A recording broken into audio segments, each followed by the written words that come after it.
परमात्मा कहते हैं जो कभी मेरी एक बार शरण में आ गया, मेरे संपर्क में हो गया, उसको मैं पार करके छोड़ूंगा। तो पुण्यात्माओं, ऐसे ही आपके साथ परमात्मा बहुत योगों से है और आपका सौभाग्य है कि आज आपको परमात्मा ऐसे समय पर ले आया है, मनुष्य जीवन दे दिया है, प्राप्त करा दिया है कि शायद ये असंख्य युगों के बाद ये समय प्राप्त होता है। आप इस ज्ञान से परिचित होगे, परमात्मा के विधान से जब परिचित होगे,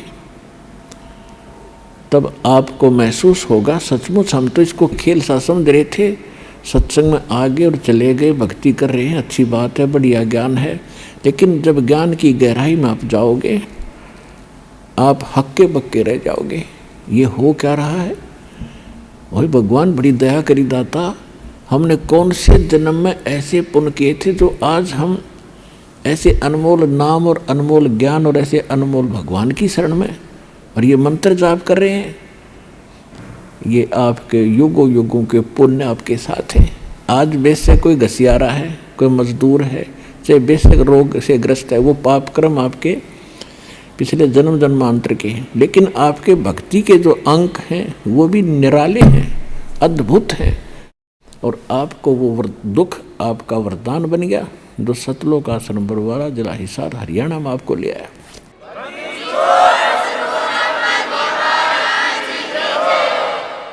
और परमात्मा कहते हैं उस सुख के माथे पत्थर पड़ो, इसे सुख के आग लगा जिस तो भगवान की भूल पड़े। आज बने बैठे या अफलातून, कोई मंत्री, कोई एमएलए, कोई और बड़े आईएएस आईपीएस डॉक्टर इंजीनियर, और भूल गए भगवान। उनको झांक के देखना चाहिए अपनी पिछली दूसरी तीसरी चौथी पांचवी पीढ़ी पर, उनके पूर्वज कैसे रहा करते थे, कितना सिंपल उनका रहन सहन था, कितनी नेक आत्मा थी, कितना उनमें सद्भावना थी, कितने पापों से डरने वाले थे। और आज माया की भांग पी ली हमने और अहंकार भर गया। आज अफलातून बना बैठा, कल मृत्यु हो जाएगी उस इंजीनियर की, आईएएस आईपीएस की, मंत्री प्रधानमंत्री की, अगले जन्म में कुत्ता बना घूम रहा होगा। तो ये दुख अब याद दिलाए जा रहे हैं, इस पर विचार करना पड़ेगा, नहीं तो बहुत दुर्गति हो जाएगी इस जीव की। तो परमात्मा कहते हैं मैं गेल गेल लाग्या फिरता हूँ, जब तक तुझे पार नहीं कर लूँगा, इतना दम ले लूँगा। तो आपका तो वो समय आ गया, आप इनका पार हो जाओगे। परमात्मा का बहुत सा काम घट गया, आपके साथ योगों से भटक रहे हैं। 600 वर्ष पहले आए थे परमात्मा और 64 लाख शेष हो गए थे कबीर भगवान के, 64 लाख शेष। एक धानक के, एक जुलाहे के, एक झोंपड़ी में रहने वाले मजदूर के, और 64 लाख शेष हो जाना, जिसको आज हम एक भगत और संत कह के उसकी फाइल क्लोज कर रखी थी हमने, इन नकली आचार्य और शंकराचार्यों के अज्ञान के आधार से। लाल को कुर्डी में फेंक रखा था, कूड़े में, और कौड़ियों की गठड़ी बांध रखी थी, बैंक बैलेंस बना रखा था। वह भूल थी, अब वो भूल मिटेगी। तो पुण्यात्माओं, जब परमात्मा द्वापर युग में आए थे, उस समय एक सुदर्शन नाम के एक वाल्मीकि थे, और परमात्मा को एक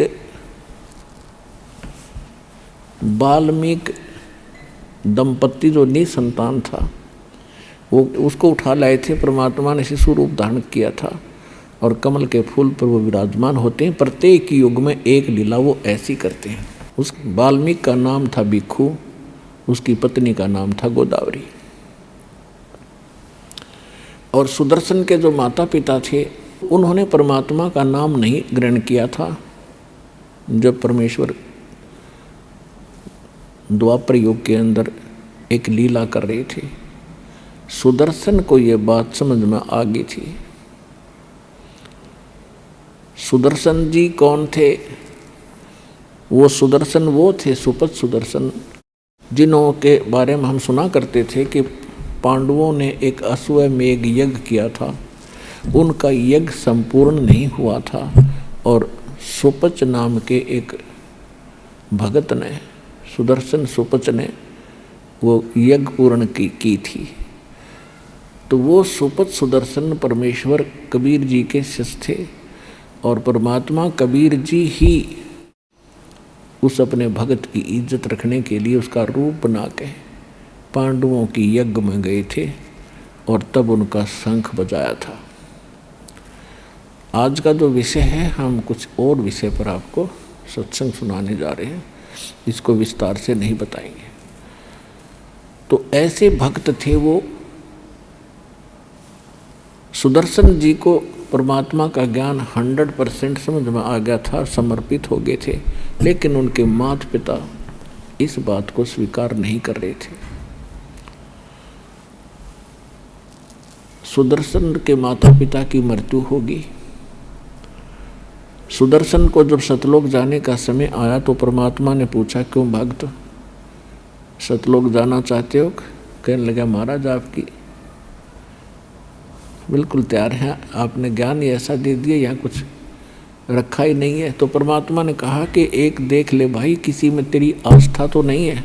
तो उस समय सुदर्शन भक्त ने कहा, परमात्मा मेरी कोई आस्था नहीं है, आपने ज्ञान ऐसा दे दिया कि तो एक दिन छोड़ना पड़ेगा, चाहे लाख वर्ष जीवन रह ले तो भी एक दिन मृत्यु होगी। इस संसार में रखा क्या है? लेकिन मेरे मन में एक बात रह कर कुचेट रही है, मेरे को परेशान कर रही है कि मेरे माता पिता बहुत ही नेक आत्मा थे और दुर्भाग्य उनका रहा कि वो भगवान को पहचान नहीं सके। आपने भी बहुत उनसे विनय करी, दीक्षा लेने की, और मैंने भी जी तोड़ प्रयत्न किया अपने माता पिता से प्रार्थना करके नाम लेने की, परंतु उन्होंने दीक्षा ना ली। हे परमात्मा, मेरी एक हार्दिक इच्छा और प्रार्थना है कि उन पुण्यात्माओं को किसी जन्म में अवश्य ग्रहण करना, शरण में लेना दाता, जब उनका मनुष्य जीवन हुआ हो। मेरी यही एक तमन्ना है। परमात्मा ने सोचा कि अभी बच्चा कच्चा है, जहाँ आशा ता बासा हुई, माता पिता में ममता है और ये पार नहीं हो सकता जब तक इच्छा आपकी रहेगी संसार की। ठीक है, भक्ति जो कर रहे हो ये आपका बैंक बैलेंस बन रहा है, इसमें कोई शक नहीं, बहुत पूंजी इकट्ठी हो रही है भक्ति धन की, लेकिन पार नहीं हुए तो फिर यही रह जाएंगे। तो इस कमाई का करेंगे क्या? फिर कभी स्वर्ग में जाएंगे, राजा बन जाएंगे, कोरे कर्म बिगाड़ेंगे अपना कर्म फोड़ के, और फिर पृथ्वी पर ऐसे ही निर्धन बनकर घूम रहे होंगे। तो परमात्मा ने सोचा कि ये जीव इतना पुण्यात्मा है, फिर भी इतना ज्ञान समझाने के बाद भी आज माँ बाप के चक्कर में यो फिर फंस गया। तो परमात्मा ने कहा, बेटा तू निश्चिंत होकर जा यहाँ से, मैं प्रतिज्ञा करता हूँ तेरे माता पिता को मैं अवश्य पार करूँगा, जन्म चाहे उसके कितने लग जाइयो, मैं उनको पार करूँगा भाई। तब सुदर्शन को विश्वास हुआ कि जो परमात्मा ने बोल दिया वो फाइनल है। तब वो सतलोक जाने के योग्य हुआ। और ये स्थिति तो उस व्यक्ति की है जिसके संग में भगवान रोज रहा करते थे। तो पुण्यात्माओं, उनको विश्वास इतना नहीं हो पा रहा था कि सचमुच गॉड है, परमात्मा है। तो दास का उद्देश्य ये है कि आपके हृदय में सबसे पहले ये जचा दूँ कि कबीर इज गॉड। जब कबीर साहब परमात्मा है तो फिर बात ही खत्म है। उनके सारे ज्ञान सही, उनका विधान सही, उनकी जो साधना बताई वो भी श्रेष्ठ होगी, और जो उन्होंने स्थान बताया वो भी सच्चा पावेगा, सत्य मिलेगा। तो सुदर्शन जी के जो माता पिता थे वो अगले जन्म में ब्राह्मण के घर जन्म हुआ। दोनों का पुनः संयोग पति पत्नी का हुआ, उनके बच्चे फिर भी नहीं थे। इससे पहले भी उनके 1-2 जन्म हो चुके थे, लेकिन हम शॉर्ट में बताएंगे आपको, संक्षिप्त में जो हमने आवश्यक है। तो काशी के अंदर उनका जब जन्म था गौरी शंकर सुदर्शन के माता पिता का नाम था और सरस्वती उसकी माँ का, यानी वही आत्माएं थी गौरी शंकर और सरस्वती। ब्राह्मण थे, बहुत ही नेक आत्मा थे, भगवान शिव के पुजारी थे और भगवान शिव की जो शिव पुराण की कथा करा करते थे और निस्वार्थ भाव से कथा करते थे, किसी को मिसगाइड नहीं करते थे। और कथा करने से जो भी उनको उपार्जन होता था, धन प्राप्त होता था, उसमें से अपना निर्वाह भी करते थे और शेष बचे हुए को पुण्य में लगा देते थे। संग्रह संचन नहीं करते थे, जिस कारण से वहाँ की जनता, आसपास की जो श्रोता होते थे, उनके अंदर उनकी आस्था घनी होगी, वो बहुत ही महिमा के पात्र बने। प्रत्येक श्रद्धालु के मुख पर ये वचन था कि बहुत ही नेक ब्राह्मण हैं। इन अन्य ठगों की तरह ये ठगते नहीं हैं। अन्य ब्राह्मण जो कहते थे तुम्हारे पितर रुष्ट हो गए, 500 कपड़े दो, ऐसे श्राद्ध कराओ, 11 रुपये दो, ऐसा कर देंगे, तुम्हारा ऐसा कर देंगे, कहते ये ऐसा नहीं करती। जिस कारण से अन्य जो ब्राह्मण गुरु थे, जो रोजी रोटी के लिए ही अपना उद्देश्य लेकर के कथा आदि किया करते थे, वो गौरी शंकर से ईर्ष्या करने लग गए।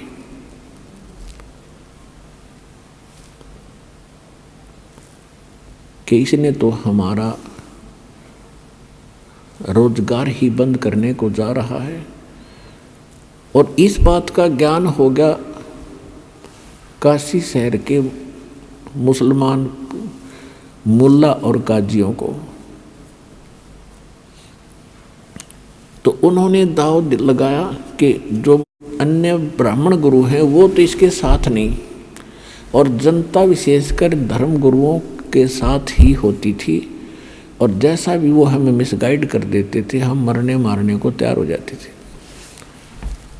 तो इस बात का उन्होंने दाव लगाया, गौरी शंकर को और सरस्वती को जबरदस्ती मुसलमान बना दिया कि ये हिंदू धर्म का घना प्रचार कर रहे हैं, इसलिए इस पर बैन लगा दें। ऐसा ही हुआ। जो ही उन्होंने मुसलमान पीरों ने, मुल्ला और काजियों ने गौरी शंकर और सरस्वती घर पे जाकर अपना झूठा जल छिड़क दिया, उनके मुंह में डाल दिया बाई फोर्स,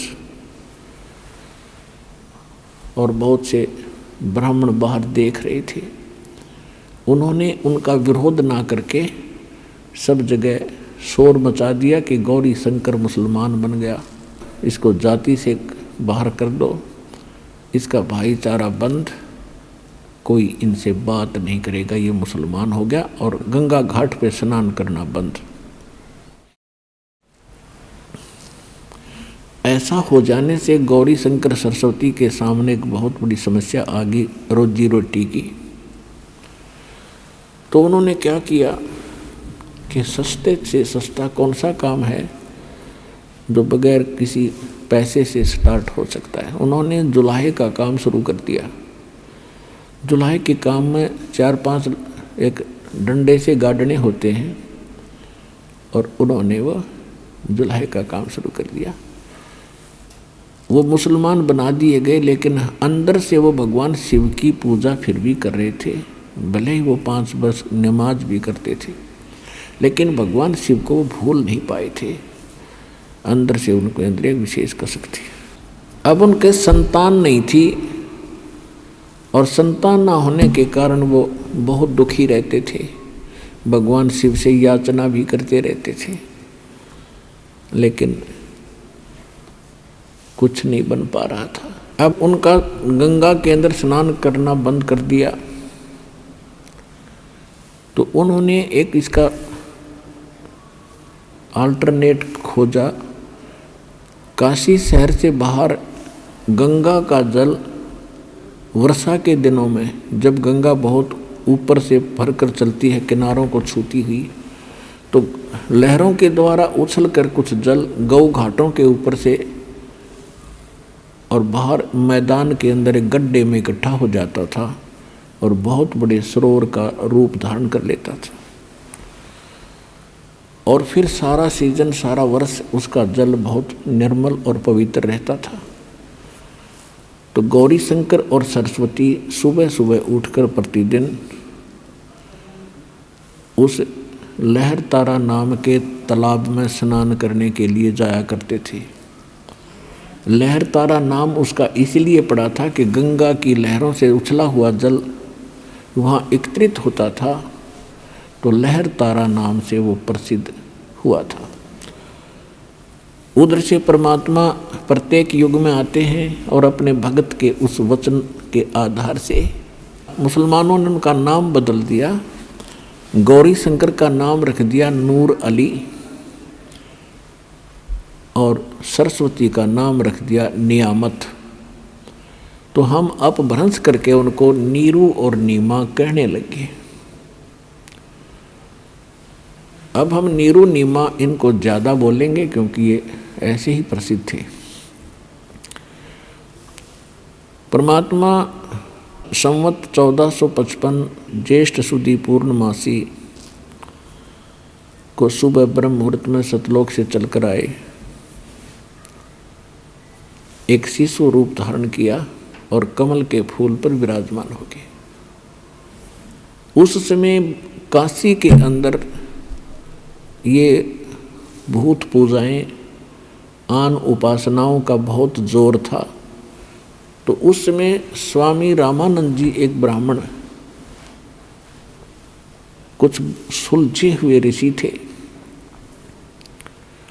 उन्होंने भी आकर के वहाँ कुछ सुधार किया था। उन्होंने 1400 ऋषि शिष्य बना रखे थे। स्वामी रामानंद पंडित जी ने 1400 ऋषि शिष्य बना रखे थे और जो उसने बता था वो ज्ञान बता रखा था, तो वो सभी प्रचार किया करते थे आसपास के क्षेत्र में। और काशी के भी उसने कई डिवीज़न बना रखी थी और उसमें एक एक अपना शिष्य ऋषि बैठा रखा था उनको प्रवचन और ज्ञान सुनाने के लिए। और किसके पुजारी थे? भगवान विष्णु के पुजारी थे स्वामी रामानंद जी। तो उनके शिष्य भी श्री विष्णु की कथा सुनाया करते थे, गीता की कथा सुनाया करते थे, राम और कृष्ण के किस्से सुनाया करते थे।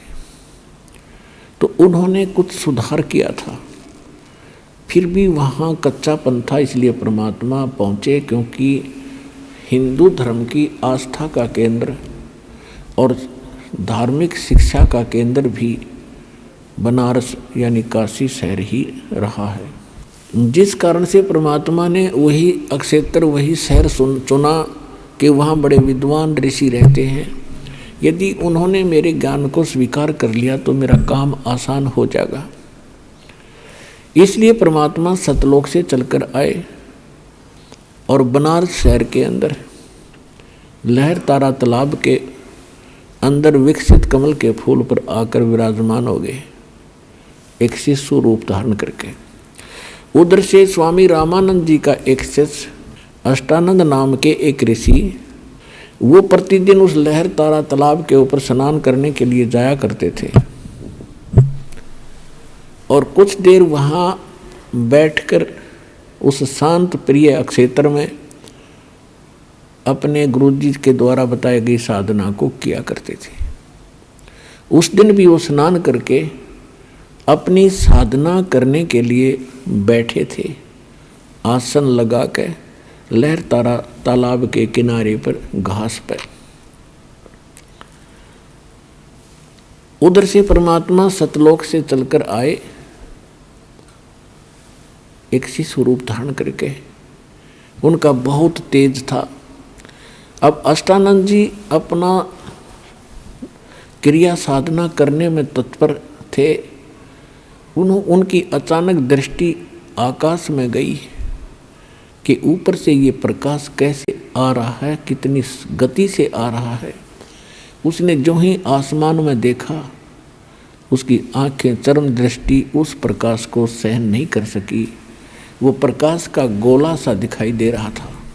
अब जैसे हम अपनी आँखों से सूर्य को कभी गलती से देख लेते हैं दृष्टि पड़ जाती है तो हमारी चरम दृष्टि सूर्य के उस तेज को सहन नहीं कर पाती, और हम दूसरी साइड में जब नज़र करते हैं तो सूर्य का प्रकाश रहित आकार हमें दिखाई देता है।